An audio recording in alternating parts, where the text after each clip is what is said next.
Thanks for joining me this morning, and we're going to discuss in this session more about the nation of Israel or Yasharel, and how that Yahuwah, our Creator, is going to fulfill promises that He's made to them, and also keep clarifying the differences between the three groups of people that are on the earth today, and that is these three groups of people are identified as the church, which are described as those that are born again, Jew and Gentile believers in the Jewish Messiah, and then the nation of Yasharel or Israel, who are all descendants of Abraham, and that how our Creator Yahuwah will fulfill certain promises that He's made to them, and then there's also the third group being the Gentiles or the unbelievers that are on the earth. So there's three groups of people on the earth today.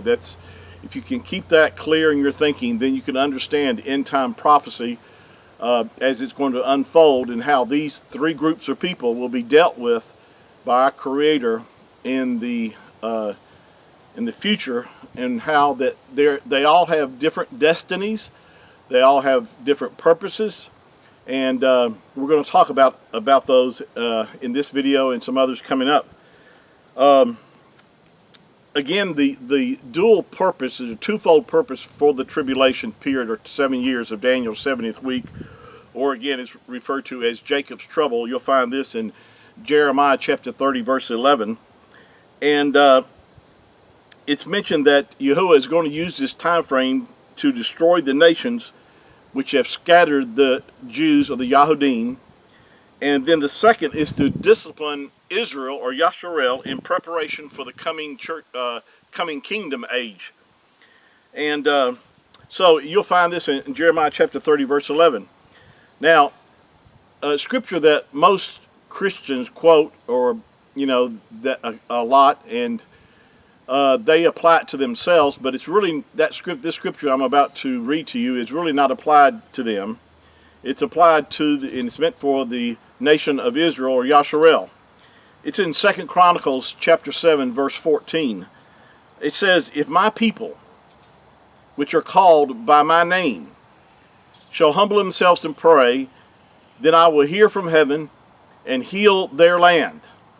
See, that scripture has been used by Christian church believers or whatever, and of course I'm not saying there's anything wrong with using that verse as far as prayer is concerned, but that verse in 2 Chronicles 7:14 is, as you read it, it says, "If my people, which are called by my name." Now, the people who are called by His name are the Jews, or the Yahudim.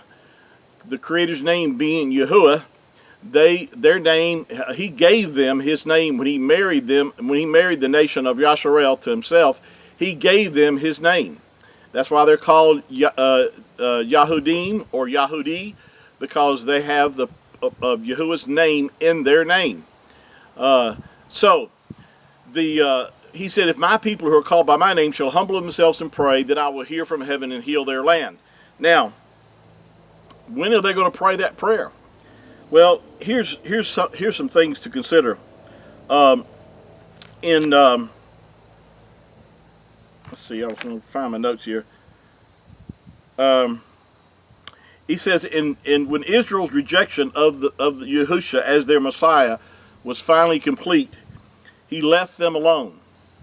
It had been 40 days, this is of course after the resurrection, He had left them, it had been 40 days since He provided the unmistakable sign that they had asked for. They had asked for a sign, and He said, "No sign shall be given them, but that the sign of the prophet Jonah." And it's 3 days and 3 nights. Jonah was in the heart of the whale, or so shall the Son of Man be in the heart of the earth. And you'll find that in Matthew chapter 12, verse 39. To prove His point, 40 days, the number of testing, that's what the number of testing is. He appeared unto those, showed Himself alive to many people during that time frame. In fact, at least 500 people had seen the Messiah risen from the dead at different times during this 40-day period. And even during this time frame of their testing, they still rejected him as their Messiah or Mashiach. And so because of that, he said, then I will go, he said, and you'll find this in Hosea chapter 5, verse 15. Of course, let me just interject this. Hosea was never called Hosea. That's a made-up name. It's a hybrid name. His real prophet name is Hushai. And but in Hushai chapter 5, verse 15, the prophet said, then I will go back. This is quoting Yahuwah himself quoting, says, then I will go back to my place until they admit their guilt, and they will seek my face. In their misery they shall earnestly seek me. When the judgments of the Great Tribulation are at their worst, Israel will officially petition Yahushua's return. In fact, in the same book, Hosea chapter 6, verse 1 and 2, it says, come, let us return to Yahuwah. He has torn us to pieces, but he will heal us. He has injured us, but he will bind up our wounds. After 2 days he will revive us, and on the third day he will restore us, that we may live in his presence. That's in Hosea, again, or Hushai chapter 6, verses 1 and verse 2. When they do, Yahuwah will pour out his spirit of grace and supplication. Their eyes will be opened, and they will look upon him whom they have pierced. And they will mourn for him as one mourns for his only child. You'll find this in Zechariah chapter 12, verse 10. Some scholars have suggested that Isaiah 53 will be their official prayer of confession. On the day Yahushua returns, he will be king of the whole earth. On that day there will be one Yahuwah, and his name, his only name, and only his name as one. He'll be referred to as Yahuwah. That is his name that's found in the scriptures over 7,000 times.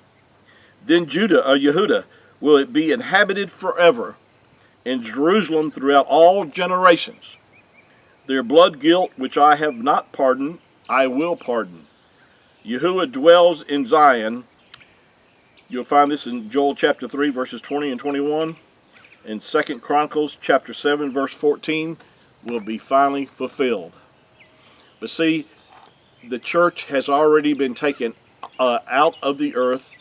The bride of Messiah has already been raptured before all this takes place.